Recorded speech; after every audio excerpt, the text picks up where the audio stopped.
Friends, welcome to the channel J V N C made simple. ये हमारा INIFS के crash course के day 7 का यूनिट 26 का वीडियो है और टॉपिक का चैप्टर का नाम आप देख सकते हैं इंश्योरेंस कंपनी। तो चलिए इंश्योरेंस कंपनी को शुरुआत करते हैं। आज हम बात करने वाले हैं लाइफ इंश्योरेंस की इवोल्यूशन की इंडिया में। सबसे पहला जो आप पिक देखेंगे सब कुछ पिक्टोरियल फॉर्मेट में है।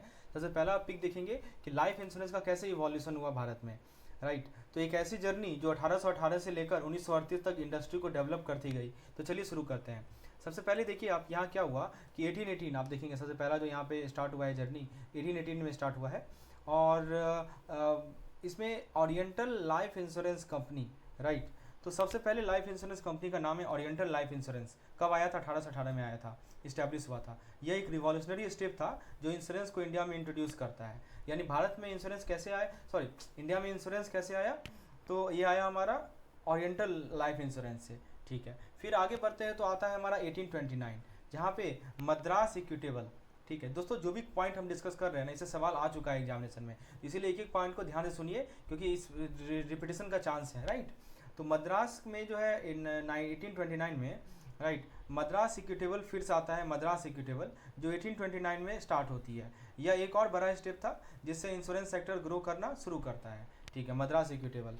फिर आता है लेट 19th सेंचुरी, राइट। तो 19th सेंचुरी के एंड तक क्या हुआ, और भी कंपनी जैसे कि बॉम्बे म्यूचुअल, जैसे कि ओरिएंटल आती है जो लाइफ इंश्योरेंस को और ज़्यादा एक्सेसिबल बनाती है, राइट। जैसे मैंने नाम बताया आपको, बॉम्बे म्यूचुअल, ये सभी आते हैं जो कि लाइफ इंश्योरेंस को और ज़्यादा एक्सेसिबल बनाते हैं। फिर यदि हम बात करें लेट 19th सेंचुरी में, राइट, तो लेट 19 मैंने आपको बता दिया कि बॉम्बे म्यूचुअल, ओरिएंटल। फिर 1912 में देखिए, 1912 में देखिए क्या हुआ कि 1912 में आया पहला रेगुलेटरी एक्ट। तो ये एक्ट की बात कर रही है, ये बहुत इंपॉर्टेंट चीज़ है। पहला रेगुलेटरी एक्ट आया 1912 में जो इंडस्ट्री को रेगुलेट करने के लिए बना, यानी इंश्योरेंस कंपनी के लिए एक प्रॉपर फ्रेमवर्क तैयार किया गया। इसको कहा गया Indian life assurance companies act 1912। यानी दोस्तों इंश्योरेंस कंपनी के लिए एक प्रॉपर फ्रेमवर्क तैयार किया गया इस एक्ट के माध्यम से। फिर आता है 1928 1928 का कौन सा एक्ट है? Indian insurance companies act. तो 1928 का एक्ट का नाम है इंडियन इंश्योरेंस कंपनीज एक्ट। तो दोस्तों 1928 का Indian industry wide data collection को कंपलसरी बनाता है। ये जो एक्ट है ये क्या कहता है कि आपको डेटा कलेक्शन को कंपलसरी बना दिया, मतलब आपको डेटा कलेक्ट करना ही करना है। It make data collection compulsory, right, ताकि इंश्योरेंस सेक्टर को और स्ट्रक्चर्ड बनाया जा सके। लिखा है ना, this act main aim to collect insurance wide data, that is called Indian insurance companies act of 1928। और फाइनली 1938 में इंश्योरेंस एक्ट आया जो कि पॉलिसी होल्डर के सेफ्टी के लिए, यानी 1938 में आया इंश्योरेंस एक्ट जिसका मेन फोकस था पॉलिसी होल्डर की सेफ्टी को इंश्योर करना। यह एक्ट इंडस्ट्री वाइड सेफगार्ड और ट्रांसपेरेंसी लाया। तो दोस्तों ये थी एक छोटी सी कहानी इंश्योरेंस इंडस्ट्री की शुरुआत की। अगर आपको ये चीज़ें समझ में आ गई हो तो एक लाइक कर दीजिएगा। मैंने आपको फिर से बता देता हूँ, 1818 में ओरिएंटल लाइफ इंश्योरेंस कंपनी पहली बार आया और 1829 में यानी 1829 में मद्रास इक्विटेबल का फॉर्मेशन हुआ। लेट 19th सेंचुरी में बॉम्बे म्यूचुअल दूसरे आए। पहला जो एक्ट आया था वो 1912 में आया था, इसका नाम था Indian life assurance companies act. दूसरा एक्ट आया 1928 में इंडियन इंश्योरेंस कंपनीज एक्ट जिसमें कहा गया कि आप डेटा कलेक्ट कीजिए। और 1938 में आया हमारा insurance company act, insurance act आया जो कि हमारे पॉलिसी होल्डर को सेफ गार्ड करती है। तो ये था हमारा कहानी। अब देखिए कुछ और चीज़ यहाँ पर बताया जा रहा है। अब जनरल इंश्योरेंस की बात करते हैं। तो दोस्तों आज हम बात करने वाले हैं जनरल इंश्योरेंस की जर्नी के बारे में। लाइफ इंश्योरेंस की बात की, अब जनरल इंश्योरेंस को सुन लीजिए। देखिए लाइफ इंश्योरेंस का इवोल्यूशन तो हमने देख लिया, राइट। तो अब देखिए कि पर क्या आप जानते हैं कि जनरल इंश्योरेंस का सफ़र कैसा शुरुआत हुआ? तो चलिए 1850 से लेकर 1973 तक कि इसकी कहानी को एक्सप्लोर करते हैं। तो 1850 में दोस्तों इंडिया की पहली जनरल इंश्योरेंस का नाम था, ये पूछा जाता है कभी कभी हिस्ट्री में, जनरली सवाल आता है, ट्रीटॉन इंश्योरेंस। क्या नाम था? ट्रीटॉन। लेट मी राइट डाउन, ट्रीटॉन, ठीक है। ट्रीटॉन इंश्योरेंस जो कि 1850 में बनी थी। यह एक ब्रिटिश कंपनी थी जो मेजर फायर और मैरीन इंश्योरेंस प्रोवाइड करती थी, ठीक है। ब्रिटिश की कंपनी थी 1850 में, ठीक है। और पहला लाइफ इंश्योरेंस कब आया था बताएंगे आप? 1818 में, है ना, ओरिएंटल लाइफ इंश्योरेंस। अच्छा, उसके बाद हमारा आता है नेक्स्ट लाइफ इंश्योरेंस जो कि है 1907 का इंडिया मर्केंटाइल इंश्योरेंस। तो 1907 में India mercantile insurance limited establish हुई जो इंडिया की सॉरी फ्रेंड्स, ये तो ब्रिटिश वाली थी, लेकिन भारत की इंडिजिनस जो बोलते हैं ना हम लोग इंडिजिनस, तो भारत की जो अपनी इंडिजिनस जनरल इंश्योरेंस कंपनी थी वो थी 1907 की इंडिया मर्केंटाइल इंश्योरेंस। यह एक बड़ा माइलस्टोन था क्योंकि इसने इंडियन बिजनेस को इंश्योरेंस कवर दिया। फिर आता है हमारा 1957 का जनरल इंश्योरेंस काउंसिल का फॉर्मेशन। किसका फॉर्मेशन? जनरल इंश्योरेंस काउंसिल, जिसको बोलते हैं GIC। अब देखिए इसमें हुआ क्या कि 1957 में एक और बड़ा कदम उठाया गया, जनरल इंश्योरेंस काउंसिल का फॉर्मेशन हुआ, जो इंडस्ट्री के लिए गवर्निंग बॉडी बनी, है ना। तो ये जो जनरल इंश्योरेंस काउंसिल है, ये जो हमारी इंडस्ट्री के लिए क्या बनी, गवर्निंग बॉडी बनी। तो याद रखिएगा, ये जो हमारा फील्ड है जनरल इंश्योरेंस, इसका गवर्निंग बॉडी कब बना था ना, 1957 में, 1957 में, राइट। इसका काम था इंडस्ट्री को रेगुलेट करना और एथिकल प्रैक्टिस इंश्योर करना। फिर आता है 1968, 1968। अब क्या हुआ, 1968 में इंश्योरेंस एक्ट में चेंजेस किए गए, जिससे इंश्योरेंस कंपनी के लिए बेटर रेगुलेशन और ट्रांसपेरेंसी लाए। यह एक क्रूशियल स्टेप था इंडस्ट्री के फेयर प्रैक्टिस को इंश्योर करने के लिए। और फिर आता है हमारा 1973, इसमें क्या हुआ, जनरल इंश्योरेंस का नेशनलाइजेशन हुआ। तो यह एक टर्निंग पॉइंट था जिसमें गवर्नमेंट ने 100 से ज़्यादा प्राइवेट इंश्योरेंस कंपनी को मर्ज करके एक स्ट्रक्चर्ड सिस्टम क्रिएट किया, जो आज भी चलता आ रहा है। तो दोस्तों यह थी एक छोटी सी कहानी, राइट, जनरल इंश्योरेंस के डेवलपमेंट की। समझ में आया। 1850 से लेकर भारत का पहला इंडिजिनस कब बना, फिर नेशनलाइजेशन कब हुआ, every aspect have been covered here. अब देखिए यहाँ पे रेगुलेटरी फ्रेमवर्क की बात करते हैं। इंडियन इंश्योरेंस रेगुलेटरी, केवल रेगुलेशन की, अभी तक हमने जीआईसी की बात कर ली, हमने इंश्योरेंस की बात कर ली। अब जो रेगुलेटरी फ्रेमवर्क है वो कैसे डेवलप हुआ है वो देखिए। तो हम बात करने वाले हैं इंश्योरेंस इंडस्ट्री के रेगुलेटरी फ्रेमवर्क के इवोल्यूशन की। तो आखिर कैसे इंडिया की इंश्योरेंस इंडस्ट्री को रेगुलेट किया गया, चलिए 1999 से लेकर 2002 तक, राइट, ये इंपॉर्टेंट माइलस्टोन एक्सप्लोर करते हैं। तो 1999 में क्या हुआ, ये चीज़ सुन लीजिए आप। 1999 में क्या हुआ, सब कुछ आपके मैकमिलन बुक से लिया गया है। तो आईआरडीए का इस्टेब्लिशमेंट, देखिए आईआरडीए का इस्टेब्लिशमेंट हुआ। किसका इस्टेब्लिशमेंट, आईआरडीए का। आपको पता होगा कि 1999 में मल्होत्रा कमेटी के रिकमेंडेशन पर आईआरडीए को इस्टेब्लिश किया गया। ठीक है, मल्होत्रा कमेटी याद रखिएगा नाम, मैंने आपको पहले ही बताया था। तो यह एक बड़ा कदम था इंश्योरेंस सेक्टर को रेगुलेट और डेवलप करने के लिए। फिर आता है अप्रैल 2000। अप्रैल 2000 में आईआरडीए को स्टैट्यूटरी बॉडी का स्टेटस मिला, जिसका मतलब है अब ये इंडिपेंडेंट अथॉरिटी के रूप में काम करेगी और इंश्योरेंस सेक्टर को मॉनिटर करेगी। इसको बोलते हैं स्टैट्यूटरी अथॉरिटी। अब आता है दिसंबर 2000। इसमें क्या होता है, तो इससे पहले मैं आपको अगस्त 2000 ही बता दूँ, दिसंबर तो बात की बात है, जस्ट वेट अ मिनट। अगस्त 2000 में देख लीजिए। अगस्त 2000 में क्या हुआ, इंश्योरेंस मार्केट को लिबरलाइज किया गया, मतलब मार्केट को प्राइवेट प्लेयर और फॉरेन इन्वेस्टमेंट के लिए ओपन किया गया। इसका मतलब अब नई इंश्योरेंस कंपनी रजिस्टर हो सकती थी और फॉरेन इन्वेस्टमेंट भी अलाउड थी। फिर देखिए दिसंबर 2000 में क्या हुआ कि जो जीआईसीज हैं, यानी जनरल इंश्योरेंस कंपनीज हैं, उनके सब्सिडरीज को इंडिपेंडेंट कंपनी में कन्वर्ट कर दिया गया। यानी इनके भी जितने सब्सिडरी थे ना, उनको इंडिपेंडेंट कंपनी में कन्वर्ट कर दिया गया। यहाँ पे देखते हैं फोटो से भी दिख रहा है, अलग अलग कंपनी में कन्वर्ट कर दिया गया। इस मूव ने कंपटीशन को बढ़ावा दिया और मार्केट को और ज़्यादा स्ट्रक्चर बनाया। फिर देखिए जुलाई 2002 में, राइट, तो जुलाई 2002 में क्या हुआ कि जीआईसी सब्सिडरी का कंप्लीट सेपरेशन हुआ। यानी दोस्तों पार्लियामेंट ने एक बिल पास किया जो जीआईसी के सब्सिडरी को कंप्लीटली सेपरेट कंपनी बना दिया। अब जीआईसी सिर्फ एक रीएश्योरेंस कंपनी बनकर काम करने लगा। यह एक इंपॉर्टेंट स्टेप था इंडियन इंश्योरेंस मार्केट के बेटर गवर्नेंस के लिए।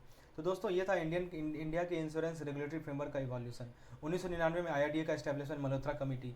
अप्रैल 2000 में आईआरडीए स्टैट्यूटरी कॉर्पोरेशन बना। जुलाई 2002 में क्या हुआ कि पार्लियामेंट ने सेपरेट बिल पास किया जिसमें जीआईसी के जितने भी सब्सिडी थे सबको अलग अलग कर दिया गया। ठीक है, तो जीआईसी सिर्फ एक रीएश्योरेंस कंपनी बनकर काम करेगा। चलिए अब मैं आपको आगे ले चलता हूँ। होपफुली आपको तीनों का हिस्ट्री समझ में आ गया, एलआईसी का, जीआईसी का और इसके रेगुलेटरी बॉडी का कैसे ये इवॉल्व हुआ है। अब आइए इस पार्टिकुलर स्लाइड पे चलते हैं। अब देखिए इंश्योरेंस सेक्टर मैट्रिक को थोड़ा समझिए।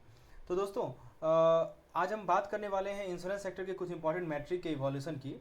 इंश्योरेंस पेनिट्रेशन और डेंसिटी कैसे बढ़ी, गिरी और वापस कैसे इंप्रूव हुई। चलिए एक क्विक जर्नी देखते हैं। देखिए 2001 में क्या हुआ, देखिए ये हमारा क्रैश कोर्स है। क्रैश कोर्स में हम केवल वही पॉइंट डिस्कस करेंगे जो एग्जामिनेशन पॉइंट ऑफ व्यू से इंपॉर्टेंट है, स्क्रैप नहीं डिस्कस करेंगे। आप बुक पढ़ेंगे बहुत कुछ आपको मिलेगा जो कि आपको एग्जामिनेशन पॉइंट ऑफ व्यू से इंपॉर्टेंट नहीं है। हाँ, नॉलेज पॉइंट ऑफ व्यू से इंपॉर्टेंट है लेकिन एग्जामिनेशन पॉइंट ऑफ व्यू से इंपॉर्टेंट नहीं है। कैसे मैं बता रहा हूँ, तो हमने प्रॉपरली पिछले का जो 4 पेपर हुआ है उसे एनालाइज किया है, राइट, उस बेसिस पे मैं बता रहा हूँ। तो यही हमारा क्रैश कोर्स का फायदा है कि आपको केवल जो काम का चीज़ है वो मिलेगा, फालतू चीज़ें नहीं मिलेंगी, जिसमें आपको क्या होगा, कम समय देंगे आप पढ़ने पे और ज़्यादा समय देंगे आप प्रैक्टिस पे। Practice is very important. Practice कैसे करवाएंगे हम, तो हमारे क्रैश कोर्स में आपको मिलेगा एमसीक्यूज, आपको मिलेगा क्विजेज जिसको आप प्रैक्टिस करेंगे, राइट। क्विजेज आप कहीं भी दे सकते हैं ऐप के माध्यम से, और एमसीक्यूज पीडीएफ फॉर्मेट में मिलेगा आपको। उसके अलावा इस प्रकार के वीडियोज़ मिलेंगे जिसको आप कम समय देकर चीज़ों को समझ सकते हैं। और ये जो पीडीएफ है ये आप लास्ट रिवीजन, मान लीजिए यहाँ एग्जाम से पहले एक दिन पहले क्या देखिएगा, तो ये पीडीएफ देख लीजिए, पॉइंट मिन पॉइंट तो यहाँ लिखा हुआ है। अब बुक पढ़ने जाइएगा तो वहाँ पे अंडरलाइन कीजिए, आपका एक्स्ट्रा टाइम जाएगा, ठीक है ना। तो हमारा मेन मकसद है maximum minimum effort maximum output, that is our main motive. इसी प्रकार से इस क्रैश कोर्स को डिजाइन किया गया है, राइट। और यदि आप इसके बारे में विशेष जानकारी चाहते हैं, if you want any kind of information based on this crash course, you can get more detail by WhatsApp में ऑन दिस पार्टिकुलर नंबर। आप मुझे इस नंबर पे व्हाट्सएप करके डिटेल जानकारी प्राप्त कर सकते हैं। चलिए जारी रखते हैं अपनी डिस्कशन को। तो हम लोग बात कर रहे हैं इंश्योरेंस सेक्टर के मैट्रिक का इवोल्यूशन। पहले बात करते हैं 2001 से। देखिए 2001 में क्या हुआ। 2001 में दोस्तों 2.71, ये वर्ड ये याद रख लीजिए, 2.71%। देखिए 2.71% था हमारा इंश्योरेंस पेनिट्रेशन, यानी इंश्योरेंस पेनिट्रेशन सिर्फ 2.71% था, यानी जीडीपी का एक छोटा सा हिस्सा इंश्योरेंस सेक्टर का था। अब देखिए 2009 में क्या हुआ। 2009 में क्या हुआ दोस्तों कि इंश्योरेंस पेनिट्रेशन बढ़कर हो गया 5.20, मतलब काफ़ी बढ़ गया। इसका मतलब है कि लोग ज़्यादा इंश्योरेंस पॉलिसी लेना शुरू कर रहे थे।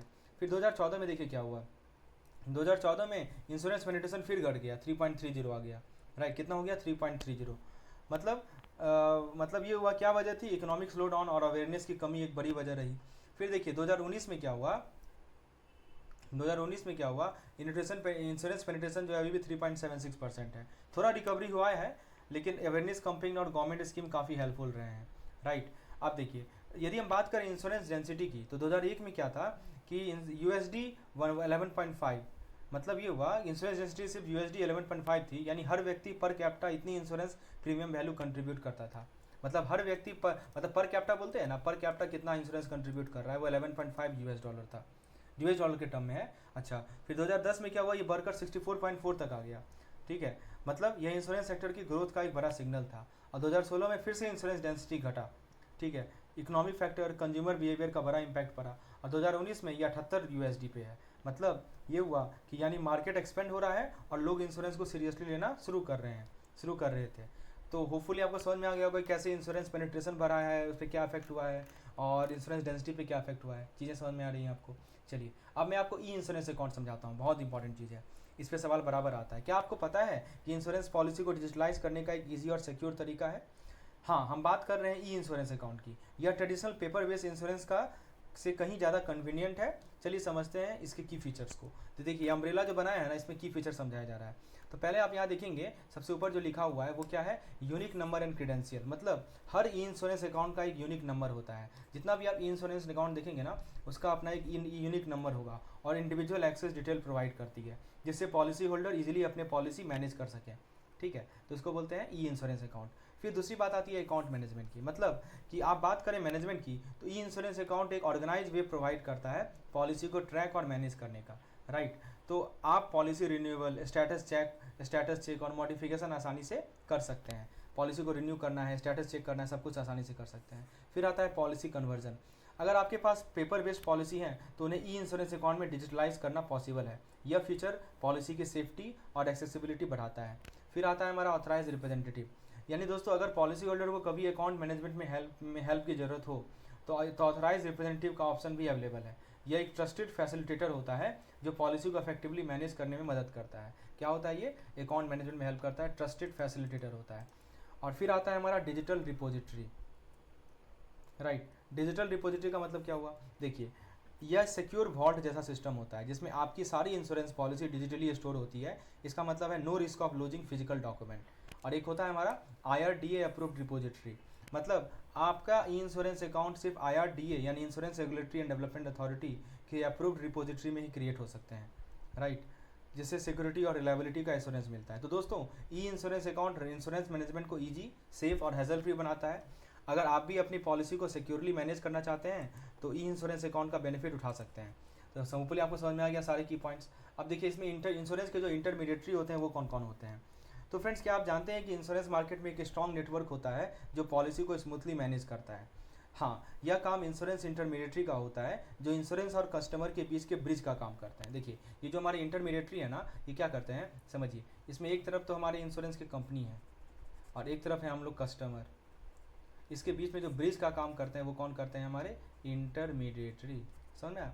तो दोस्तों देखिए चलिए समझते हैं इंश्योरेंस इंटरमीडिएटरी स्ट्रक्चर को। सबसे पहला आता है हमारा IRDA रेगुलेशन। आप पहला पॉइंट देखेंगे, मतलब ये हुआ कि सबसे पहले बात करते हैं IRDA यानी इंश्योरेंस रेगुलेटरी डेवलपमेंट अथॉरिटी की के रूल की। तो यह इंश्योरेंस मार्केट के इंटरमीडिएटरी को गवर्न करता है। कौन गवर्न करता है, IRDA गवर्न करता है, ताकि फेयर और ट्रांसपेरेंट प्रैक्टिस इंश्योर हो सके। अब देखिए इंश्योरेंस इंटरमीडिएटरी की यदि बात करें तो यह इंश्योरेंस मार्केट में एक सेंट्रल रोल प्ले करते हैं। या इंश्योरर, दो चीज़ है, एक है इंश्योरर जिसने इंश्योरेंस दे रहा है और एक कस्टमर जो इंश्योरेंस ले रहा है, इंश्योर्ड भी बोल सकते हैं। तो यह इंश्योरर और कस्टमर के बीच कोऑर्डिनेशन बनाते हैं, बेस्ट पॉलिसी रिकमेंड करते हैं और इंश्योरेंस ट्रांजेक्शन स्मूथ बनाते हैं। फिर आता है हमारा ब्रोकर, ठीक है। तो ये तो हो गया इंटरमीडिएटरी। फिर आता है हमारा क्या, ब्रोकर। ब्रोकर क्या करता है, देखिए यहाँ ब्रोकर क्या करता है कि यह क्लाइंट को एडवाइस करते हैं और मल्टीपल इंश्योरर के साथ काम करते हैं। मतलब अगर आपको बेस्ट इंश्योरेंस डील चाहिए तो ब्रोकर आपकी हेल्प करेगा, ठीक है। फिर आता है एजेंट। इंश्योरेंस एजेंट क्या होता है, तो देखिए दूसरी तरफ इंश्योरेंस एजेंट सिर्फ एक ही इंश्योरर को रिप्रेजेंट करता है। मतलब यह पॉलिसी होल्डर की क्लेम प्रोसेस में मदद करते हैं और इंश्योरेंस से रिलेटेड क्वेरी सॉल्व करते हैं। इंश्योरेंस एजेंट जो होते हैं, जो भी पॉलिसी होल्डर है उनके क्लेम प्रोसेस में उसको हेल्प कर देगा, ठीक है, और इंश्योरेंस से रिलेटेड क्वेरी आंसर करेगा। तो दोस्तों इंश्योरेंस इंटरमीडिएटरी काफ़ी इंपॉर्टेंट रोल है, क्योंकि काफ़ी इंपॉर्टेंट होते हैं, क्योंकि यह मार्केट में ट्रांसपेरेंसी और एफिशिएंसी बनाते हैं। अगर आपको इंश्योरेंस लेने में दिक्कत होती है तो एक ब्रोकर या एजेंट से जरूर कंसल्ट करें, ये चीज़ यहाँ समझाया जा रहा है। अब देखिए इंश्योरेंस का नेशनलाइजेशन कैसे हुआ, थोड़ा सा यहाँ पे आप देख सकते हैं। नेशनलाइजेशन के लिए अलग अलग सेपरेटली मैंने समझाया है, इस पार्टिकुलर डायग्राम से थोड़ा समझ सकते हैं। देखिए अगर आखिर इंश्योरेंस सेक्टर को नेशनलाइज करने की जरूरत क्यों पड़ी और कैसे एलआईसी और जीआईसी का जन्म हुआ। तो आपको पता ही होगा एलआईसी एक्ट आया 1956 में, है ना। एलआईसी एक्ट आया 1956 में, एक बड़ा बदलाव आया जब एलआईसी एक्ट पास किया गया। इसका मेन पर्पज़ था इंडिया में लाइफ इंश्योरेंस को नेशनलाइज करना, ताकि सभी लोगों को फाइनेंशियल सिक्योरिटी मिल सके। फिर आता है कि एलआईसी का फॉर्मेशन, है ना। तो इस एक्ट के बाद एलआईसी का फॉर्म किया गया 5 करोड़ की सरकारी फंडिंग से। याद रखिएगा, ये वर्ड याद रखिएगा, पूछा जाता है। इनिशियल पेड अप कैपिटल कितना था, गवर्नमेंट कैपिटल था 5 करोड़ का। यह एक माइलस्टोन था जिसमें पूरे इंश्योरेंस सेक्टर को एक सिंगल एंटिटी में लाया गया। फिर आता है हमारा एलआईसी का एक्सक्लूसिव राइट, मतलब कि एलआईसी को 1999 तक लाइफ इंश्योरेंस प्रोवाइड करने का एक्सक्लूसिव राइट मिले। मतलब कोई और प्राइवेट प्लेयर मार्केट में इंटर नहीं कर सकता था। यह मोनोपोली सिस्टम था जो एलआईसी को एक स्ट्रॉन्ग फाउंडेशन प्रोवाइड करता था, ठीक है, 1999 तक। उसके बाद हमारा यदि जीआईसी की बात करें तो आपको मैंने पहले बताया था कि ये एक्ट 1972 में आया था, जीआईसी नेशनलाइजेशन एक्ट। तो GIC insurance business nationalisation act पास किया गया। इसका मेन मकसद था वेल्थ कंसंट्रेशन को कंट्रोल करना और इंश्योरेंस को सही डायरेक्शन देना। फिर उसके सब्सिडरीज को बनाए गए, मतलब कि जीआईसी यानी जनरल इंश्योरेंस कंपनी एक होल्डिंग कंपनी के रूप में इस्टेब्लिश की गई और 4 सब्सिडरी को कंट्रोल करने के लिए बनाया गया। यह इंडिया के जनरल इंश्योरेंस सेक्टर का एक नया एरा था, है ना। 4 सब्सिडरी थे इनके। और फिर ट्रांसफ़र ऑफ शेयर, मतलब क्या हुआ कि लास्ट में इंडिया और फॉरेन इंश्योरर के शेयर गवर्नमेंट को ट्रांसफ़र किए गए। इससे क्या हुआ, इंश्योरेंस पूरे सरकारी कंट्रोल में आ गया और पब्लिक सेक्टर इंश्योरेंस कंपनी का डोमिनेंस इंश्योर हुआ। तो दोस्तों ऐसे हुआ इंडिया में इंश्योरेंस सेक्टर का नेशनलाइजेशन। आज भी एलआईसी और जीआईसी इंश्योरेंस मार्केट के बड़े पिलर्स हैं, राइट, जो मिलियंस ऑफ लोगों की फाइनेंशियल सिक्योरिटी इंश्योर करते हैं। अब देखिए इवोल्यूशन ऑफ इंडियाज़ री इंश्योरेंस लैंडस्केप। तो दोस्तों अभी बात करेंगे एक इंपॉर्टेंट टॉपिक के बारे में, इंडिया का री इंश्योरेंस लैंडस्केप। आखिर री इंश्योरेंस क्या होता है और कैसे इस सेक्टर में टाइम के साथ मेजर चेंजेस आए हैं। चलिए एक एक स्टेप बाय स्टेप समझते हैं। पहले हुआ 1956 में, आपको पता ही होगा, इंडिया री इंश्योरेंस कॉर्पोरेशन का एस्टेब्लिशमेंट हुआ ताकि भारत में री इंश्योरेंस सेक्टर को डेवलप किया जा सके। तो पहले री इंश्योरेंस होता क्या है। री इंश्योरेंस का मतलब होता है दोस्तों कि इंश्योरेंस कंपनी का भी इंश्योरेंस, यानी जो बड़े फाइनेंशियल रिस्क को मैनेज करने में मदद करती है, यानी जो इंश्योरेंस कंपनी है ना उसका भी इंश्योरेंस होता है, इसको बोलते हैं री इंश्योरेंस। अच्छा 1961 में क्या हुआ, 1961 में क्या हुआ, statutory suggestion to retain prime premium domestically. मतलब 1961 में एक नया रूल इंट्रोड्यूस किया गया जिसमें इंश्योरेंस प्रीमियम का एक हिस्सा इंडिया में ही रिटेन करने का डिसीजन लिया गया। मतलब जो हमारा इंश्योरेंस प्रीमियम है उसका एक जो पार्ट है वो भारत में ही रहेगा, इंडिया में ही रहेगा। मतलब इस देश की इकोनॉमी में पैसा सर्कुलेट होता रहा और और बाहर के री इंश्योरर पर डिपेंडेंसी कम हुई। मतलब जो री इंश्योरर हो वो हमारे इंडिया के हो, ना कि दूसरे देश के हो, ठीक है, जिसमें इंश्योरेंस प्रीमियम का एक हिस्सा इंडिया में ही रिटेन करने का डिसीजन लिया गया। अब देखिए 1972 में जीआईसी का इंश्योरेंस बिजनेस एक्ट लाया गया, मतलब जिससे प्राइवेट कंपनी का रोल खत्म हो गया और जीआईसी को एक मोनोपोली मिल गया। फिर 1999 में पता होगा आपको कि आईआरडीए ने जीआईसी के मोनोपोली को ख़त्म किया। मतलब आईआरडीए एक्ट पास किया गया जिसमें जीआईसी की मोनोपोली खत्म कर दी गई, जो कि आपको पता होगा मल्होत्रा कमेटी के कारण हुआ था। इससे कंपटीशन बढ़ा और कस्टमर के लिए बेटर ऑप्शन अवेलेबल होने लगा। फिर 2002 में एक अमेंडमेंट लाया गया, ठीक है, इसमें क्या हुआ कि जीआईसी का सुपरवाइजरी रोल हटा दिया गया। अब जीआईसी सिर्फ एक री इंश्योरेंस कंपनी की तरह काम करने लगी और मार्केट ज़्यादा कॉम्पिटिटिव हो गया, ओपन हो गया। और पता होगा आपको कि 2006-2007 में क्या हुआ कि एक बड़ा रिफॉर्म आया जिसमें मैंडेटरी सजेशन को 5% तक कम कर दिया गया। इसका मतलब इंश्योरेंस कंपनी को ज़्यादा फ्लेक्सिबिलिटी मिल गई और वो फ्री री इंश्योरेंस की प्लानिंग कर सकती थी। तो ये रिफॉर्म इंश्योरेंस इंडस्ट्री को ग्लोबल स्टैंडर्ड तक ले गई और बड़े फाइनेंशियल रिस्क को एफिशिएंटली मैनेज करने में हेल्प किया। तो ये समझ में आ गया कैसे री इंश्योरेंस लैंडस्केप इवॉल्व हुआ है भारत में, राइट। यही स्लाइड समझा रहा है आपको इसके बारे में। अब देखिए इलेक्ट्रॉनिक इंश्योरेंस पॉलिसी में कैसे ट्रांजिशन हुआ। सबसे पहले आपको पता होगा कि इलेक्ट्रॉनिक पेपर पॉलिसी था, है ना। पहले पेपर फॉर्म में इशू किया जाता था, जितना भी पहले का जो इंश्योरेंस पॉलिसी था वो सब के सब पेपर फॉर्म में थे। फिर IRDA ने रिपोजिटरी सिस्टम लाया, कब लाया, 2013 में, है ना, ये इलेक्ट्रॉनिक रिपोजिटरी सिस्टम। फिर क्या हुआ, जितना भी पॉलिसीज़ थे उसको इलेक्ट्रॉनिक फॉर्म में कन्वर्ट किया गया, ठीक है। और फिर रिपोजिटरी जो है वो पॉलिसी डेटा मेंटेन करता है इलेक्ट्रॉनिकली, लेकिन पॉलिसी बेचते नहीं है, इसको कहा जाता है इंश्योरेंस रिपोजिटरी। और 5 एंटिटी को लाइसेंस दी गई कि वो इंश्योरेंस रिपोजिटरी के रूप में काम कर सकते हैं, यानी जो जितने भी पेपर वर्क है उसको डिजिटली कन्वर्ट करेंगे। बेचते नहीं है पॉलिसी, केवल डेटा स्टोर करते हैं, मेंटेन करते हैं। इससे एफिशिएंसी बढ़ा, ट्रांसपेरेंसी बढ़ा और मेंटेनेंस का ईज बढ़ा। तो इस प्रकार से दोस्तों याद रखिएगा, मेन पॉइंट है 2013, है ना, इलेक्ट्रॉनिक रिपोजिटरी सिस्टम, तो IRDA ने लॉन्च किया था। तो फ्रेंड्स इतना जान लीजिए, इस चैप्टर से सफिशिएंट है। तो आप जानते ही होंगे क्या करना है आपको, इस चैनल को सब्सक्राइब कर लेना है ताकि इस तरह के वीडियोज़ आपको टाइम टू टाइम मिलते रहें। धन्यवाद।